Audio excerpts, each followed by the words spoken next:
Excesso de bebida usada pelas entidades no terreiro. O que nós temos para falar sobre isso? Essa é uma sugestão de vídeo do nosso irmão Geraldo Nascimento. Um grande abraço para você, meu irmão. Gratidão pela sugestão. E vamos falar então sobre as entidades que se excedem na bebida no terreiro. Muitas vezes o médium vai embora até cambaleando, embriagado. É comum isso acontecer? É normal isso acontecer? O que está certo? O que está errado? Vamos entender depois da vinheta.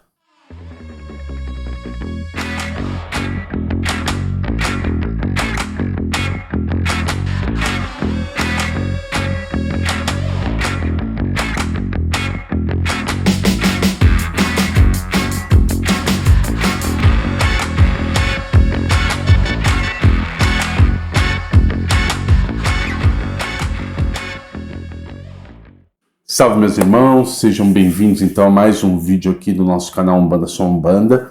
Não esquece de se inscrever no canal, deixar o seu joinha pra gente, deixar o seu like, compartilhar esse vídeo com alguém, comentar, ativa o sininho para todas as notificações e aí você não vai perder nenhum dos nossos vídeos. Hoje nós vamos falar sobre excesso de bebida pelas entidades. Mas antes de falar do excesso da bebida, nós precisamos falar sobre o uso da bebida. O uso da bebida é algo comum pelas entidades. Mas por quê? Será que são viciados em álcool? Será que são alcoólatras? Será que utilizam a bebida para saciar a sua sede? Primeira coisa que nós devemos ter em mente é que todos os guias espirituais, sem exceção, todos os guias espirituais do Preto Velho ao Exu, Caboclo, Herê, Baiano, Boiadeiro, Cigano, Marinheiro, todos eles são guias de luz, são espíritos elevados. Ah, mas o Exu também é? Isso é tema para outro vídeo, mas o Exu também é.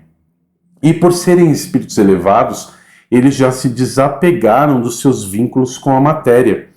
Não existe mais aquele vínculo de sentir vontade de comer algo, de sentir vontade de beber algo. Eles se libertaram, eles evoluíram nesse sentido. Eles estão muito além do que nós temos condições de imaginar. E eles baixam suas vibrações para se manifestar no terreiro.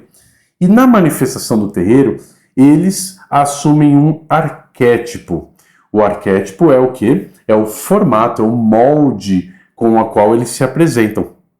A Umbanda tem na sua cultura o molde, o costume, o arquétipo do privilégio aos desprivilegiados. Ou seja, a Umbanda homenageia categorias, classes de espíritos que em algum momento foram desprivilegiados na matéria. É por isso que nós temos então ali a linhagem dos pretos velhos, a linhagem dos caboclos, baianos, boiadeiros, ciganos, enfim. Nós podemos falar sobre isso em outro momento. Não é esse momento. Essas linhagens que em outros momentos de suas existências foram desprivilegiadas, são então na Umbanda homenageadas. E é por isso que, quando o espírito vai se manifestar como um preto velho, como um caboclo, ele veste aquela roupagem, ou seja, ele veste aquele arquétipo, ele passa a atuar como tal.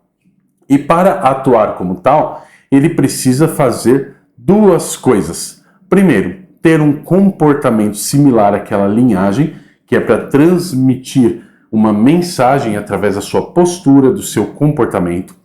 E quando eu falo de comportamento, eu falo de movimento, olhar, forma de falar, tipo de coisas que se fala, né? A sabedoria transmitida através daquela linhagem, o tipo de trabalho que se faz. E o segundo, utilizar-se de elementos relacionados àquele arquétipo, àquela cultura. Então é comum, por exemplo, o caboclo utilizar-se de ervas, utilizar-se de elementos naturais. É muito comum. E aí nós entramos na questão de elementos. O que são elementos na Umbanda? Os elementos, eles podem ser divididos em terra, água, fogo e ar, em princípio. E se nós pegarmos aqui terra, água, fogo e ar, com algumas combinações nós temos outros elementos, como os vegetais, como os minerais, né, como os elementos cristalinos, enfim. Quando um guia espiritual precisa usar um desses elementos, ele precisa transformar esse elemento num elemento do arquétipo que ele usa. Então, vou dar um exemplo aqui para você. O guia espiritual, vou dar um exemplo do caboclo, por exemplo. O caboclo precisa usar um elemento eólico, ou seja, um ar, para locomover as energias que estão impregnadas na aura espiritual de uma pessoa. Então ele precisa mexer nessa energia, ele precisa movimentar essa energia. Ar é movimento. Ar, Yansan, movimento, ok? Deu para pegar aí? Então ele precisa do ar para movimentar a energia no campo áurico da pessoa.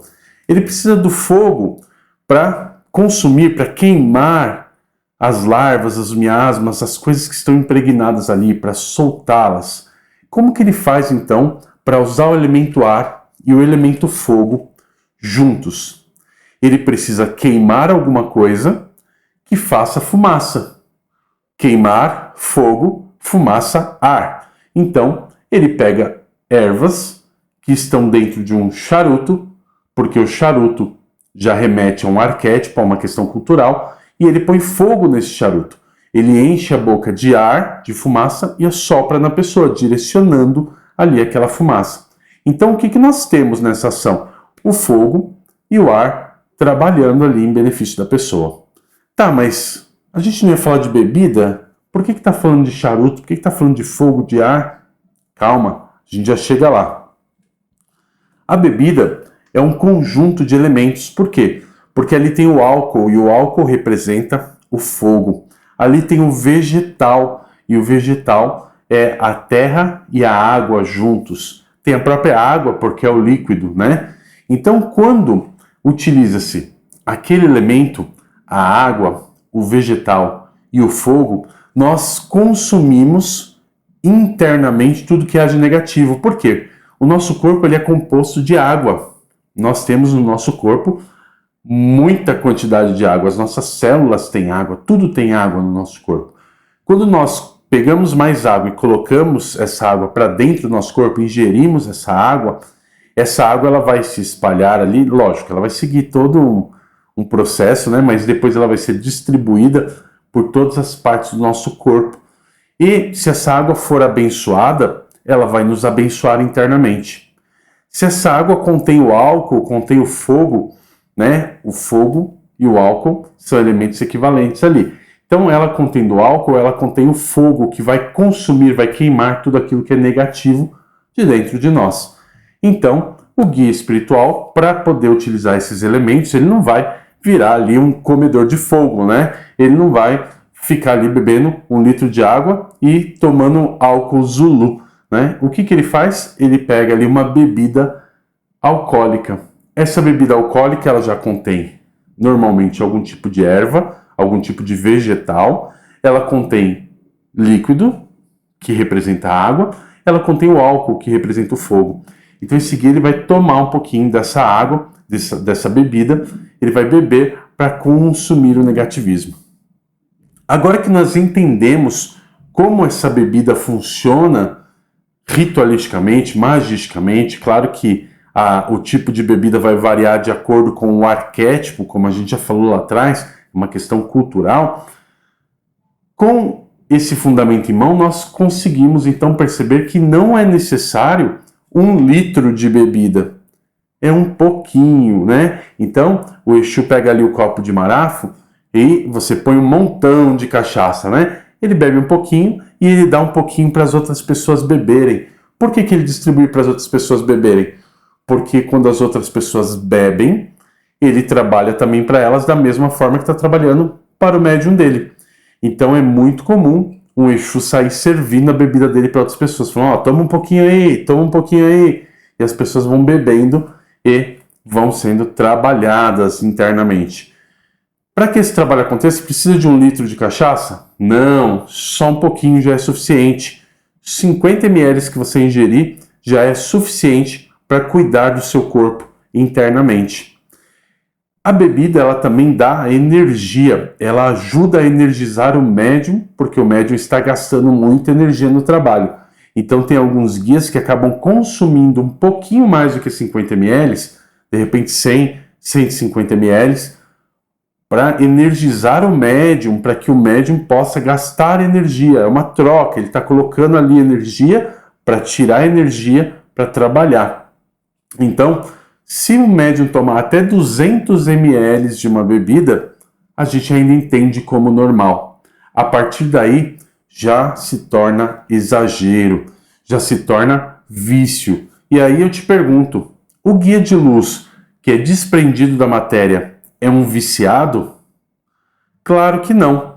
O guia de luz, ele não é viciado. Talvez o médium seja. Talvez o médium esteja gostando daquela bebida. Talvez o médium ache que se o guia não beber, não é o guia que está lá. Então, o médium bebe, porque o médium tem controle sobre